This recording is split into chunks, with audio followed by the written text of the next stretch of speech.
Hello friends. Friends, जैसा कि मैंने आपको बताया कि मैंने एक सीरीज स्टार्ट की हुई है। कुछ इंग्लिश के पैराग्राफ को हिंदी में कैसे कन्वर्ट करें वो समझाया। और अब हिंदी के सेंटेंस, हिंदी के पैराग्राफ को या हिंदी के किसी भी क्षण की इंग्लिश कैसे बनाएं या उस पैराग्राफ को हम इंग्लिश में कैसे कन्वर्ट करें। ठीक है, अब हिंदी से इंग्लिश की जो सीरीज है वो आपके सामने ला रहा हूँ।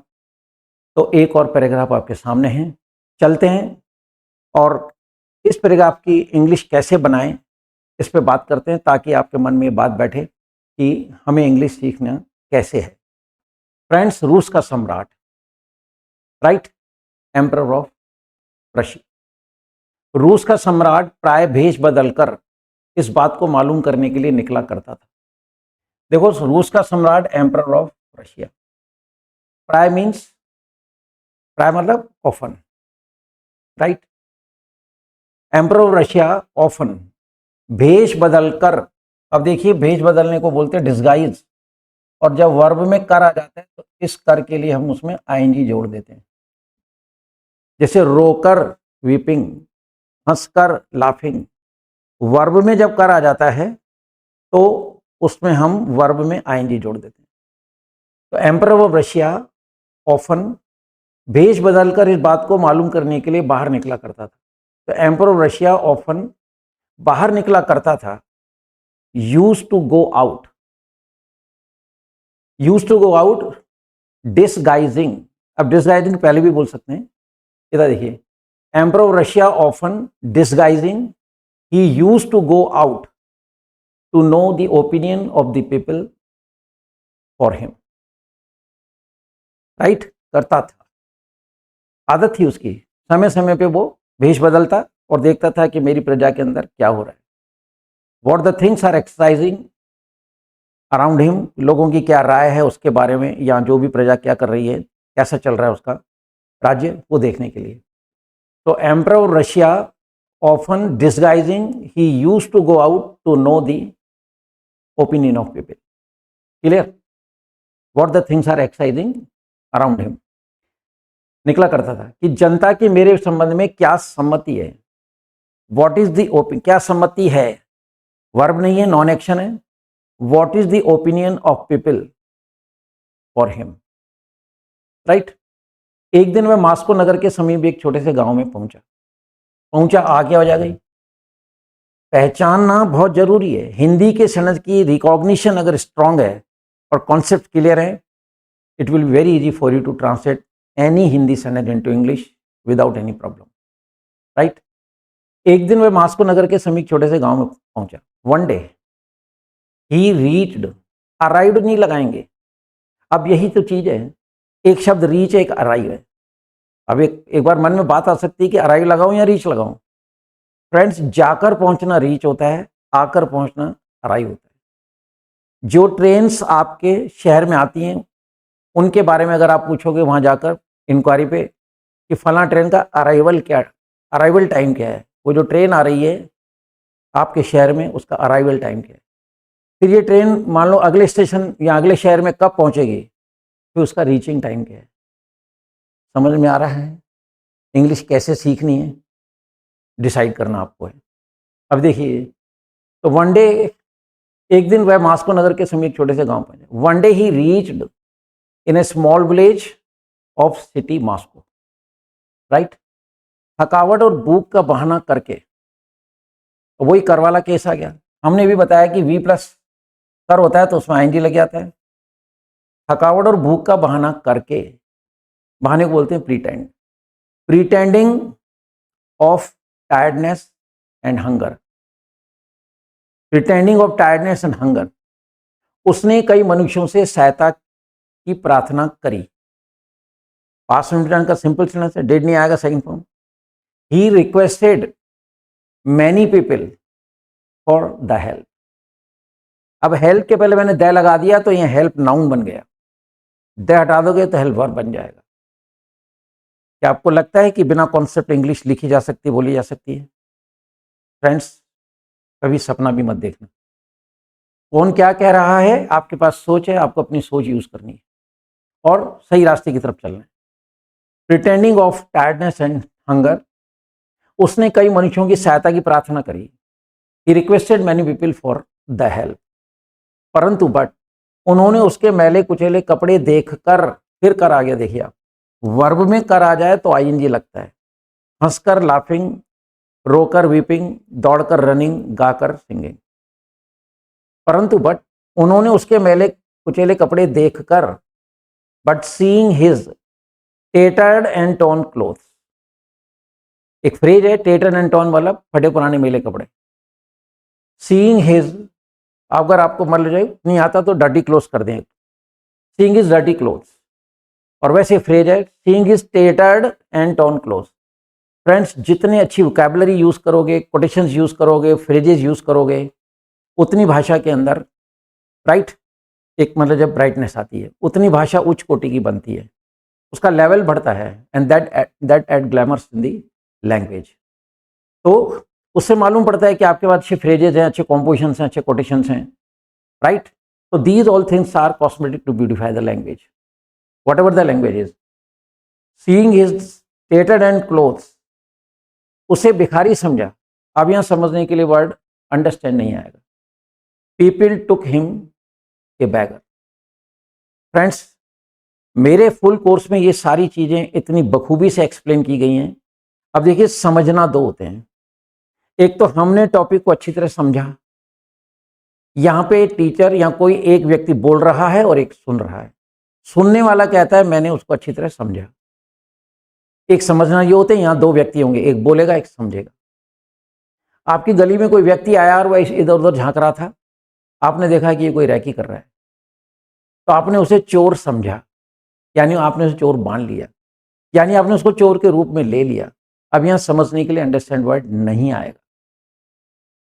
मुझे ध्यान से सुने, ध्यान से सुनेंगे, मैं श्योर आपको उस पॉइंट तक पहुंचा दूंगा कि इंग्लिश से छुटकारा पाना है। What you are to do, आपको क्या करना है, सुनिए। Seeing his tattered and clothes, उसे भिखारी समझा। People took him a beggar, तथा उससे बात तक भी न की। Past sentence, people took him a beggar, और उससे बात तक न की। And nobody talk to him, nobody talk to him, किसी ने उससे बात भी नहीं की। इस व्यवहार ने उसे निराश कर दिया। This misbehaviour, disappointed to the king और टू द एम्परर। इस दुर्व्यवहार ने, this misbehaviour disappointed to the king और एम्परर, वह वहां से जाने ही वाला था। फ्रेंड्स, जब भी वर्ब के बाद वाला आ जाए तो आपको दो फ्रेज लगाने हैं, या तो गोइंग टू या अबाउट टू, इधर कैन बी यूज। हालांकि फर्क है इन दोनों में, लेकिन इन दोनों में फर्क है। तो चलिए, वह वहां से जाने ही वाला था, आ गया, वॉज लगेगा लेकिन विदाउट टेंस, नॉन एक्शन, क्योंकि इसमें वर्ब नहीं है। वह वहां से जाने ही वाला था, एक्शन बता रहा है कि वो जाने ही वाला था, हालांकि खड़ा हुआ है, बस वो जाए, पर वैसे चलता हुआ नहीं दिख रहा है। वह वहां से जाने ही वाला था। He was about to go from there, he was about to left the place. आपको कैसे इंटरप्रेट करने thoughts depends on your vision, कि आप कितना इंटरेस्ट लेते हैं। तो he was about to leave the place, और वह वहां से जाने ही वाला था। He was about to go from there, he was about to leave the place, कि उसको एक झोपड़ी दिखाई दी। ही सॉ ए हट एट ए डिस्टेंस, जहां उसने प्रश्न नहीं किया था। Where he asked no question, किया था। वैसे ये पास्ट परफेक्ट का सेंटेंस है, हैड प्लस थर्ड फॉर्म आना चाहिए, लेकिन इंग्लिश का एक कॉन्सेप्ट है कि पास्ट परफेक्ट का अकेला सेंटेंस आ जाए तो हैड प्लस थर्ड फॉर्म नहीं लगाना है, सेकंड फॉर्म लगानी है। इसलिए मैंने यहाँ हैड नहीं लगाया। वह वहां से जाने ही वाला था। He was about to go from there, या he was about to leave the place, कि उसको एक झोपड़ी दिखाई दी। ही सॉ ए हट, जहां उसने प्रश्न नहीं किया था। Where he did not ask any question, right. झपट कर वह उस झोपड़ी के द्वार पे पहुंचा, ठीक है। झपट कर मतलब rushing, rushing he reach at the threshold of the हट। है बस, झपड़कर वह झोपड़ी के द्वार पे पहुंचा, वही पास्ट सिंपल टेंस का वाक्य है। तो झपड़कर, रश्ड यानी फटाफट एकदम जल्दी से, ठीक है। झपड़कर, रशिंग, कोई कर वाला केस आ गया, वी प्लस वर आ जाए, वर के बाद कर आ जाए तो आपको आईएनजी लगाना है। तो रशिंग, वह उस झोपड़ी के द्वार पे पहुंचा, right. He reached at the threshold of the हट, थ्रेशोल्ड कहते हैं दहलीज, पहुंचा और आवाज दी, एंड कॉल्ड, या नॉक द डोर, कि उसने आवाज दी, एक निर्धन किसान बाहर आया, a poor farmer came out, simple sentence है, डिड नहीं लगेगा, सेकंड फॉर्म, और बोला, एंड आस्क, क्या चाहते हो, what do you want, present indefinite tense है कि क्या चाहते हो, व्हाट डू यू वांट। सम्राट ने नम्रता से उत्तर दिया, फिर या की आवाज आ रही है, सिंपल सेंटेंस है, डिड नहीं, second form. Emperor answered politely, अब पोलाइट और पोलाइटली इसमें फर्क है। तो जब तक हमें वोकैबुलरी का प्रॉपर यूज नहीं आता है, हमारे लिए पोलाइट भी सही लग रहा है, पोलाइटली भी सब है, पोलाइटनेस भी होता है, लेकिन फ्रेंड्स इनमें सब में फ़र्क है और इनके फ़र्क को जानना जरूरी है। This is called use of the proper use of the vocabulary. पर यहाँ की बात करते हैं, सम्राट ने नम्रता से उत्तर दिया, एम्परर आंसर्ड पोलाइटली, कि मैं एक लंबी यात्रा का थका हुआ हूँ, वर्ब नहीं है, नॉन एक्शन यानी कि सेंटेंस विदाउट इट, मैं एक लंबी यात्रा का थका हुआ हूँ, I am dead tired of long journey. अब ये मैंने बोला डेड टायर्ड, मतलब मैं बिल्कुल ऐसा थक गया हूं कि बस मैं समझ लो मर जाऊंगा।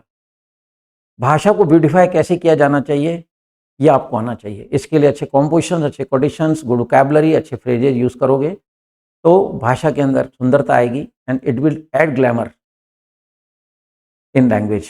तो जहां आप बोलेंगे लोग मतलब जो उससे बहुत इन्फ्लुएंस होंगे। I am dead tired of long journey, रात कहीं पड़ा रहने का ठिकाना बता दो। अब ये कह रहे हैं मुझे रात कहीं, है ना, बिताने का ठिकाना बता दो, तो शो मी कह सकते हैं आप, या tell me the place to hold the night, या let me hold the night somewhere, या tell me the place to hold the night, HALT, hold नहीं, hold, tell me the place to hold the night, या let me hold the night somewhere, ठिकाना बता दो। प्रातः उठकर चला जाऊंगा, प्रातः इन द मॉर्निंग, उठकर, वही कर वाला केस हो गया, ठीक है। अब प्रातः उठकर मैं चला जाऊंगा, आई विल गो अवे,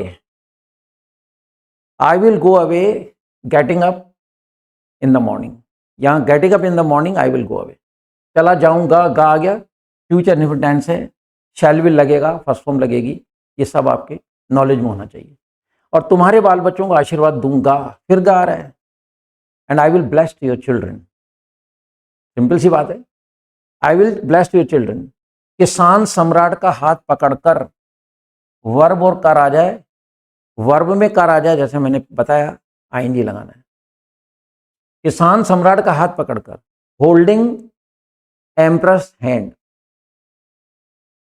किसान उसे अंदर ले गया, holding empress hand, farmer took him in, ले गया, right, second form, took him in, और बोला, एंड सेड, तुम्हारी अतिथि सेवा को तो मेरे पास, मुझे अवकाश है नहीं, तुम्हारी अतिथि सेवा को मुझे अवकाश है नहीं, यानी मेरे पास समय नहीं है, right.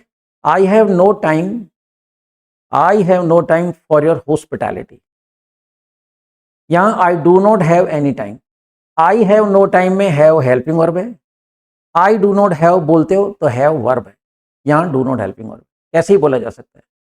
I have no time for your hospitality, मेरे घर में अभी घंटे 2 घंटे में एक बच्चा जन्म लेने वाला है, यहाँ पैदा होने वाला, मेरे घर में अभी घंटे 2 घंटे में बच्चा जन्म लेने वाला है। मैंने भी पीछे बताया कि वाला आ जाता है तो गोइंग टू या अबाउट, वर्ब के बाद वाला आ जाए तो। अब हिंदी की दुनिया में वाला भी 3 प्रकार के होते हैं, राइट। तो सुनो, वर्ब के बाद वाला आ जाए तो गोइंग टू या about. A child is going to take birth, a child is going to take birth in my house in couple of hours, घंटे 2 घंटे मतलब इन कपल ऑफ आवर्स। आप अपने विचारों को किस रूप में इंटरप्रेट करते हैं डिपेंड्स ऑन यू। इसके लिए आपके अंदर क्यूरियोसिटी होनी चाहिए कि मेरे को अच्छे से अच्छा बोलना है, अच्छे से अच्छा लिखना है। Only then you will be the focus of the eyes. तभी लोग, है ना, आप मतलब लोगों की आंखों के तारे बनेंगे। तो मेरे घर में अभी घंटे 2 घंटे में बच्चा पैदा होने वाला है। A child is going to take birth in my house in couple of hours. तथा मेरी स्त्री की हालत चिंताजनक है। And the condition of wife is worried, चिंताजनक है कि मेरी पत्नी की हालत चिंताजनक है। पर रूखा सूखा जो कुछ उपस्थित है, फिर वही without tense, but whatever ordinary food I have, यहाँ whatever ordinary food is available, उसे स्वीकार करो। अब ये पॉजिटिव इंपेरेटिव है। पॉजिटिव इंपेरेटिव हमेशा वर्ब से शुरू होता है। जैसे हम कहते हैं इधर आओ, कम हियर, दरवाजा खोल दो, ओपन द डोर। ऐसे स्वीकार करो, एक्सेप्ट। और जो फूस पराल का बिस्तर मेरे बच्चों को प्राप्त है, उस पर आराम करो। फिर आराम करो, ये वही आदेश या सलाह है। And rest on the ordinary bed what ever is for my children. पर रूखा सूखा जो कुछ उपस्थित है स्वीकार करो, और फूस पराल का बिस्तर जो मेरे बच्चों को प्राप्त है, उस पर आराम करो। And rest on the ordinary bed which is for my children. अब सम्राट को जीवन की सच्चाई समझ में आई। Now emperor came to know the truth of the life. Now emperor came to know the truth of the life, मतलब उसे मालूम पड़ गया। Friends, you will surprise to know कि 40 साल से मैं ऑफलाइन क्लासेस ले रहा हूँ, लेकिन चाहे वो स्टूडेंट किसी भी लेवल का हो, क्योंकि मेरे पास 99% कॉलेज स्टूडेंट्स ही होते हैं और हर तरह के लेवल के बच्चे हैं, लेकिन 40 साल के अंदर किसी भी बच्चे को ये पता नहीं मुझे कल मालूम पड़ा या मालूम पड़ा के लिए क्या यूज किया जाएगा। इसके लिए एक फ्रेज होता है, कम टू नो। अब उस सम्राट को सच्चाई समझ में आई, यानी मालूम पड़ गई। Now emperor came to know, second form लगा रहा हूं क्योंकि पास्ट सिंटेंस का सिंपल सेंटेंस है। Now emperor came to know the truth, उसको सच्चाई मालूम पड़ गई कि आदर और सत्कार गरीबी में ही होता है। That honour and affection lies in poverty, कि ऑनर और अफेक्शन लाइज इन पॉवर्टी। सादगी ही मानता है, simplicity is the only greatness. इस सादगी ही महानता है।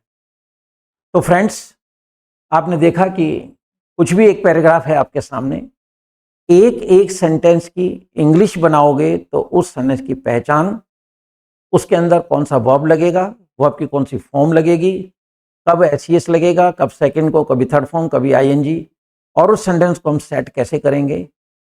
जब तक ये सारी चीजें आपके पास नहीं है, अब तो विश्वास हो गया होगा कि इंग्लिश लिखना बोलना संभव नहीं है। तो फ्रेंड्स, इसी तरह से मैं इस सीरीज को अभी कंटिन्यू करूंगा और उसमें मैं हिंदी के जो पैराग्राफ है उनकी इंग्लिश कैसे बनाई जाती है ये मैं आपको बताऊंगा, ताकि आप इस चीज़ से कन्विंस हो जाएं कि एक प्रॉपर रास्ता चुनना बुद्धिमानी है। विद दिस वर्ड्स, जय हिंद।